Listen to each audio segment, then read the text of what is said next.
You may have read about the tragedy that affected Dallas a month ago when rogue people went into an ICE office and started shooting. People lost their lives, other people were maimed, and the publisher of the Atlanta or Dallas Express rather has looked at it, written about it, and has really good insight. Monty Bennett is the CEO of Ashford Inc. He is a philanthropist, chairman of 2 hotel REITs. We've got a lot to talk about, Monty. Welcome to The Truth. John, it's great being here, and we've had a great time already talking before the show, so I'm excited. Well, it's such an honor to have you and a privilege to be able to spend time with you. So tell us about this event. What have we read in the mainstream media? What have we heard that is inaccurate, incomplete, or doesn't tell the whole story? Well, the first matter is, as you well know, and in a way it's kind of understandable, there's been so much far-left violence against police officers, against federal officers, against people on the conservative right, that it's hard to keep up with them because they just keep rolling through. And so as soon as you start to dive into one story, you have to move on to another because someone else is shot and killed. It's really just a terrible, terrible tragedy. And I can tell you one thing on some background or some background to that whole event is that there's an Antifa wing here in DFW that has been active for quite a number of years. And they call themselves the Elm Fork John Brown Gun Club. And they're Antifa, and they've been terrorizing people for years here in the Metroplex. And they've hardly had any resistance. Over in Fort Worth, they got caught pepper spraying someone. And because there's a conservative, good DA out there, he prosecuted them for this. And there's been some civil actions against them. But this is a group that this gentleman, this John or whatever his name was who was the shooter, was a part of. And this is a radical group. We at the Dallas Express, we've got all their names. We know where they meet. We know the things that they've done. We've got all this information. In fact, we've got pages and pages and pages of information. And we've even tried to give it to the FBI and some other sources, and they're not sure quite what to do with it. So there needs to be a wholesale change in the attitude of these terrorists. They are domestic terrorists. They should have been declared terrorists a long time ago. They terrorize citizens. If you want to go peacefully protest, they will terrorize you, and they have terrorized you. And they've obviously turned very violent. And so this killer is just one of a whole group of them that need to be rooted out and arrested. Well, you said something very surprising and shocking to me. I didn't think Antifa really existed. I mean, that's what I've been told by the mainstream media. Isn't that incredible how people can adopt such a ridiculous narrative and run with it? I bet some of them even believe it. It's so ridiculous. You know, I don't know about you, but I try, I really do consciously try to stay even keeled and not lose my stuff. But when someone purposefully, intentionally, and willfully lies to me, it triggers me. And at 72, you'd think I would have learned. I still can't overcome the urge to get angry. I cannot watch Governor Pritzker on television without becoming angry. And most of the Democrats, everything they say, and this is not a partisan statement, it is just real. It is unvarnished truth. They sit there and they lie. Mayorkas told us that the border was secure. Merrick Garland told us that he was not targeting Catholics. We were told that by Janet Yellen that the inflationary was transitory. I think that was now 4 years ago, and we still haven't whipped inflation. I mean, it just sets my mind in a state that causes me to get in a state of inaction because I become so paralyzed by the sheer audacity that they will look into the cameras and flagrantly, blatantly lie. There is no Antifa. Well, here's the good news, John, so you don't get too down on yourself. At least you do that. I'm dealing with it. At least you do that. I mean, so many people just either don't care or will be lied to. and not even know they're lying or give them the benefit of the doubt. And I imagine there's some point in your life, as there was in mine, where I gave a lot of people a benefit of the doubt until I discovered how many lies I've been told from so many different sources all the time that I'm just cynical. It's much more likely to be a lie to be the truth. There's an argument for the old traditional guns versus butter or butter versus guns in economics on whether you're a Democrat and you want to spend more on butter and helping the people here, or you would want to spend more on arms to defend ourselves. And that's kind of a classic difference between conservatives and liberals. But many years ago, it's changed, and there's this kind of moral idealism that means that they can say what they want. I mean, look at what's going on in the trans world. The logic of the trans is that if you don't use my pronouns, then you're not acknowledging that I'm a trans person, and therefore you're essentially denying that I exist. Therefore, you're killing me, and you do it to other trans people. So that's essentially genocide. So if you don't use my pronouns, you're committing genocide against me, and so I have every right to defend myself and kill you. This is the crazy logic that has gone on in our country and is being fueled by the media. And thank the Lord in heaven for shows like yours, John, and other media outlets that get the truth out to people so they can see that these are indeed lies and then behave accordingly. And what Elon Musk did with X, which was absolutely incredible. I'm excited about what's happening over at CBS. You know that Ellison's son has bought that, so there may be some changes over there. But the lies have got to stop. We saw it with the most peaceful protests during the summer of 2020 with huge fires burning in the background. It's just nuts. And then there was January 6th, where they completely misrepresented what happened on that day in order to push a far left narrative. And it was on that day that I realized that this is not left versus right anymore. This is a group of people that will just brazenly, openly lie to pursue some kind of agenda, or sometimes just to get paid. I imagine almost all those networks have been paid by the government in all kinds of fashions. And that's just it. And are shameless and don't care. So thank you, John, for getting out there and putting out truth, because we need it. And I like to think we do it at the Dallas Express as well. So anybody out there listening, subscribe to us. It's free, dallasexpress.com. We produce 25 articles a day.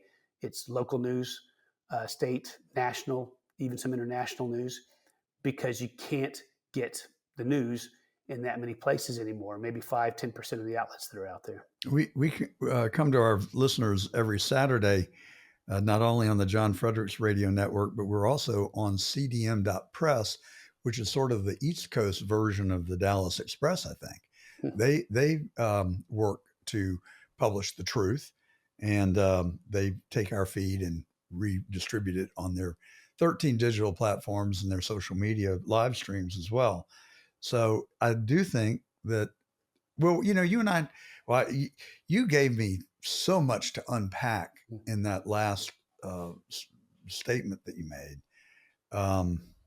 My gosh, Elon Musk buying X. I'm not sure that he didn't save our country. I don't think that's an overstatement at all. He might have very well. Someone said something like that. I forget the quote.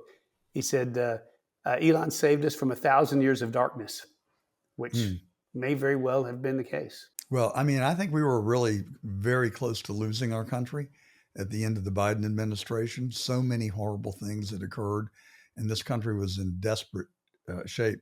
You said something before we went on air that really resonated with me that I was going to get back to, but we got pressed for time to get our interview done.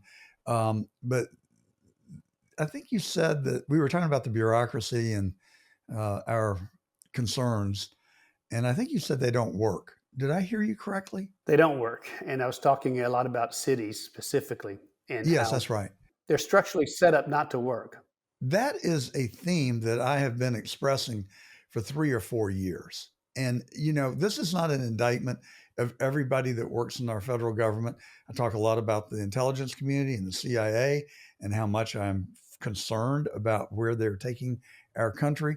But I always put a footnote that I know there are very good, dedicated people that work for Amen. the federal government and the Amen to that. intelligence community That's that right. risk their lives. So I am not painting a broad brush, but there is a cancer that has grown within our federal government that is causing it to be rotten to its core, that I think has got to be reformed and excised out of the equation. So when you talk about people not working, my belief is, and considered belief, that government does not generally attract the brightest and the best, especially when I'm not talking about the executive level or cabinet level or even our representatives, but when you get down into the bureaucracy, people don't go to work for the federal government because they're ambitious, want to become wealthy and be able to be a philanthropist like you have done with your accomplishments. And instead, they just want a paycheck. They want benefits. They want a lot of time off. And it is easier. It's just like the parent. Eat your beans because I eat your beans. And the kid says, well, why? I don't like beans. Because I told you so. And that's the way I perceive people in government at virtually every level, because it's easier than doing the work to accommodate you, educate you, help you, whatever it is, to maneuver through the maze of regulations and bureaucracy to get whatever it is you want. I mean, even a driver's license is like impossible if you move to Florida from Georgia. You go out there and you get greeted by people that are just generally pissed off. And if you don't have the form dotted and I's, T's crossed, you're not getting your driver's license today. They're not customer service experiences to be modeled after. A lot of our government is set up in ways that it encourages mediocrity. I mean, if you look at Dallas, for example, if you polled the people in Dallas, and we do at the Dallas Express all the time, to ask them what's important to them, well, the number one, two, three, four issues is crime, and then maybe related to homelessness and these kinds of things. Yet the city continues to do very little to help crime um, in general. And there's structural reasons why, because you have certain representatives that oversee certain districts, and those city council people have pressure groups that push them to do this, that, or the other. And so they ignore what the people really want. And they're not happy about the crime level in the city of Dallas. We even passed a charter amendment a year ago that requires the city to pay police officers in the top 5 of all North Texas police departments. And the city's just ignoring it. They're just not doing it. And that's with good intentions, because I assume you're trying to retain the good cops because they can get a much easier job for more money if they just move to the suburbs. That's I mean, that's exactly right. the model that exists in Atlanta, where the same dynamic is set up. But I talk on the show a lot about the assassination of John Kennedy. And for our listeners, you're going to be in for a real treat. And we're going to do live streams, as well as our radio show will be broadcasted live from Dallas, Texas on November the 22nd, 2025. That's the 62nd anniversary, folks, of JFK's assassination. And I suspect that some people question why I continue to harp on it. But here's where my head is. If you have the information, if you even dig a little bit, you will come to the inescapable conclusion that our own government killed the 35th democratically elected president of the United States. There is no justification other than greed, power, petty retribution. We could spend the next 3 hours talking about it. We'll leave it at that. But my point is this: if they did that, then what else is true? What about RFK, MLK? What about, you brought up, Monty, the Northwoods atrocity when the CIA killed young children as a false flag, the Building 7 collapse, the shot at Trump in Butler, Pennsylvania. And now, sadly, I'm not looking for another conspiracy. As God is my witness, I don't want to find another one. But Charlie Kirk's assassination have all the fingerprints of a intelligence operation. The narrative doesn't hold up. The facts don't support it. That Tyler Robinson single-handedly killed Charlie Kirk, and he even said last week that he was not guilty. He did not pull the trigger, but he knew who did, that they were supposed to protect him, and that the truth would come out. My sad prediction is that that young man has been co-opted. I don't know how or by whom. I have my suspicions, or how they can convince these people to to play along, so they can use them as the fall person while the real uh, uh, guilty get away. Did you see that alleged text exchange between Tyler Robinson and his roommate or lover that went back and forth right before or after the murder? Did you Tell see us. that?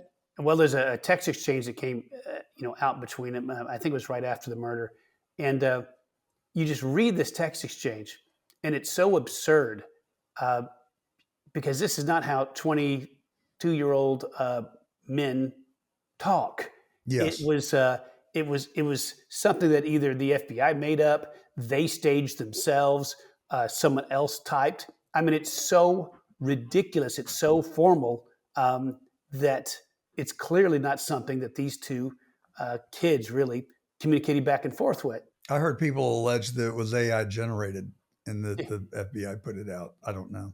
Well, I think that's a good explanation because it's so absurd. But here's the thing: they Yes, push these absurdities upon us, and the reason why some people think they're going crazy is because they're fed these outright absurdities and are told to believe it. Right?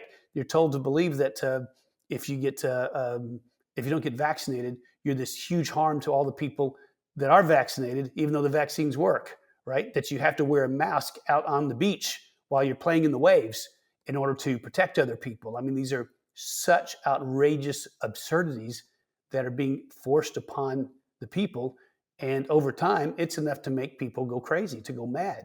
Our government is absolutely out of control. I don't know whether you've seen them or not, Monty, but Elon Musk is posting daily about 25 to 30-minute monologues, much like we do on The Truth every Saturday.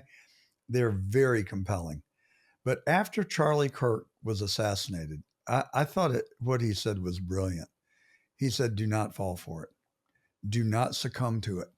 It was done for one reason and one reason only, and that is to make you angry, to get you to a point where you would even consider uh, violence, and they want to destroy our country. It's part of an ongoing plot."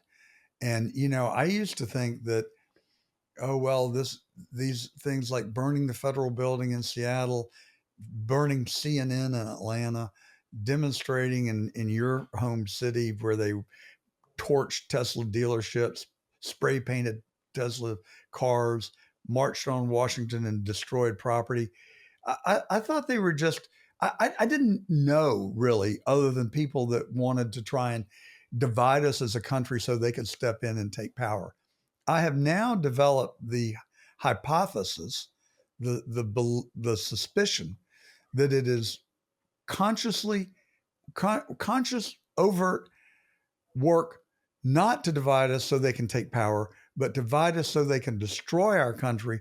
And one day we might wake up and the CCP flag is flying over our nation's capital, or maybe it's Russia, or maybe it's all the BRICS foreign countries. I don't know. But it is bigger than I think we realize, and it is persistent, and it's one after the other. And at some point, we will become a powder keg that will explode. And that Musk was saying, don't let it happen. Cooler heads have to prevail. We have to be smarter and defeat them in other more legitimate ways. So Elon Musk has put these out in monologues that he does. Is that what you're saying? Yeah, and they're on YouTube every day. Wow. Okay. And they're extremely compelling and hugely insightful. I'll take a look at him.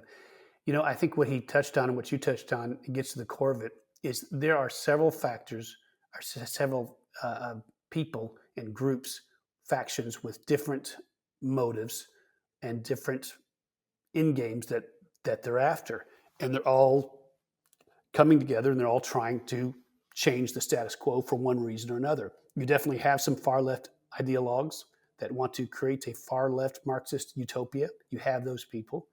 You have people that want to just create chaos, and in the chaos can assume power. You have our enemies overseas, especially the CCP, that wants us to be weak so that they can do what they want in the Asia Pacific region and then expand beyond that. And so they all jump on the same team while it's helpful to everyone.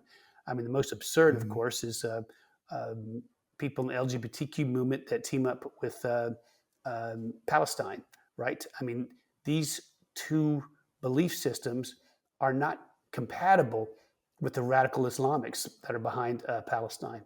And they will kill people in the LGBTQ community. It's just crazy. You're so right. But at least right now, you have people that are jumping on board and being on the same side of it. I mean, it's absurd, and it's because what they all want is a change of the status quo. So for right now, they're allies. But if they ever do get to the point where they can materially change the status quo, then they'll be at each other's throats. And the Mhm. ones that are the most violent are the ones that will win. So it's just a terrible situation we're in, and there's no question that it's being stoked by all kinds of parties to create trouble. And I don't doubt for a minute that that murder of Charlie Kirk had everything to do with creating tension, to create tension between the left and right, to stoke all kinds of trouble. I mean, I see videos online, and to me, just unnecessarily um, um, pitting the races against each other. I mean, you remember back in the 80s and 90s, you're old enough to remember, right? Remember Michael Jackson and how he'd sing songs about bringing people together? Oh, sure. I met Michael Oh, Jackson good for you. when he was 9 years old. He came to Macon, Uh-huh. Georgia. My buddy Lee Baker and I went to the concert. We had a great time. It was the Jackson Five. After the concert, we said, I wonder where they're going. And there was only one hotel in Macon, Georgia that they would be adequate. It was the Macon Hilton. So we charged over to the Macon Hilton. And lo and behold, we walked in the front door, and there they were getting on the elevator to go up to the suite upstairs. We jumped on the elevator. We spent 3 hours with Michael, Tito, Jermaine, Jackie, and I can't remember the Oh, fifth that's one. so I great. can't remember what had for breakfast this morning, but I can remember four of the five of the Jackson Five. That's so But great. Michael was so shy, and he was a cute little kid, That's so great. I and he love would it. come in and out of the room, and it was really a fun night. Anyway, But it was about bringing people together, bringing the races together. yes, And we have seen so yes. much division in the races over the past 10, 20 years. So much division. It is worse as it's ever been. And it's a terrible shame because people with evil agendas have been stoking it and pushing it. Well, look, I formed a charity in Atlanta. The police entered the home of Katherine Johnston, a 92-year-old grandmother that lived in the worst neighborhood in Atlanta. They came in at 8 o'clock at night. She was sitting there watching television, minding her own business, a threat, a danger to no one. She did have a phobia of being broken into. So she had a old rusted out pistol that sat next to her. So all of a sudden, the front door was bashed in, and these guys entered her house unidentified, ununiformed, and she reached for her pistol, managed to get off one shot. It went into the roof. I've seen the bullet hole, and the police filled her full of 32 rounds of ammunition and killed her.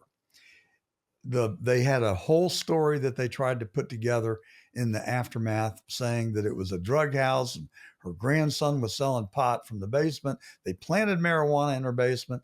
They put a confidential informant in the back of a police cruiser, and he got the instinct. He knew something wasn't right. He thought he was going to be set up for her murder, so he ran to a payphone. It was in 2006. We still had payphones. He called 911 and said that he had gotten out of the cruiser, that he was not escaping, but he was in fear of his life, and that he wanted to be taken into protective custody. He told the story. It busted the case Mm. wide open. The police did shoddy police work. They got the address wrong, but they lied on their affidavit for the warrant. and the 6 of them went to prison. Thank Wow. God. It's the only reason that Atlanta was not burned to the ground worse than Sherman, because they did hold the people accountable. And so in the aftermath, I got together with Anthony Motley, who's the pastor of the largest African American church, one of the largest in Atlanta, but the largest in the neighborhood. And we formed the Friends of English Avenue. And I thought it was going to be a breeze. We'll come in, we'll raise money, we'll clean it up, we'll give people opportunity, and it'll be wonderful. What we found within about 2 or 3 weeks, and I developed a really good friendship with Ivory Young, the late Ivory Young. He was a city councilman, and there was this one woman, and she fought us at every turn. She was actually a state representative. She did not want the neighborhood to change. She did not want it to improve. She called me a racist, called me a rich white man from Buckhead coming down here telling them how to run their neighborhood, which was not true. I mean, I am rich. I did live in Buckhead, but I wasn't telling anybody what they needed to do. We came with offers of help. And Ivory Young, the city councilman, said, John, it's noise. Don't listen to it. They are poverty pimps. Their power comes from the poverty. Their money comes from the poverty. Keep fighting. And I learned a valuable lesson. And it is very hard. Today, the neighborhood is much better off. Praise God for that. They have built housing. They have cleaned up the streets. We've got the police who will actually come when someone files a complaint. And it is a much better place today. It's one of the proudest things I've ever done in life. This is the structure that I was talking about. It benefited this woman in order to demonize you. It benefited her. That's right.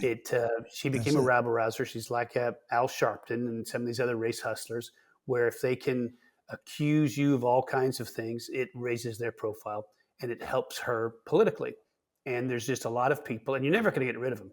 There are people on both sides of the aisle that would rather say lies, rather hurt other people, do anything so it can help them in whatever they're pursuing, usually their own personal political career. And it's part of the problem. I got to know so many of the residents. I mean, I couldn't walk down the street without seeing people that I knew by first name, and I developed friendships, and I found them to be some of the most generous, kindest, God-fearing people. And I went to church in the neighborhood when I was living in Atlanta full time, and they're wonderful human beings who were not born into the privilege that you and I were. And I philosophically, I wonder, why does the world work like that? And it makes me grateful on the one hand, but a lot of empathy on the other.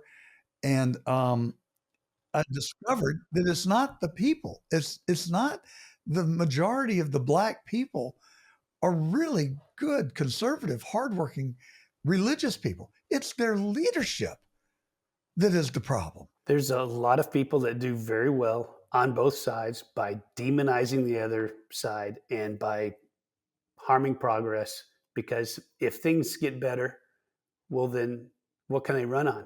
What's their plank? Vote for me, everything's great? No, they've got to take a different tact, and you see it everywhere. And unfortunately, it's part of the human condition. And I think that gets to another point, is that we need more people of faith everywhere. We need people of faith to be involved in the city council, on the school boards, in media like yourself, in order to share the love of Jesus Christ. That's the real answer. There's going to be depravity. It's just how much. And that's in reverse proportion to how much the love of Jesus Christ is out there. And for so many years, myself included, and especially, is when I came out of college, I was just interested in running my business and being with my family and going to my local church, and that kind of being the case, and not worrying about all this political stuff. And I figured that, well, all that would take care of itself.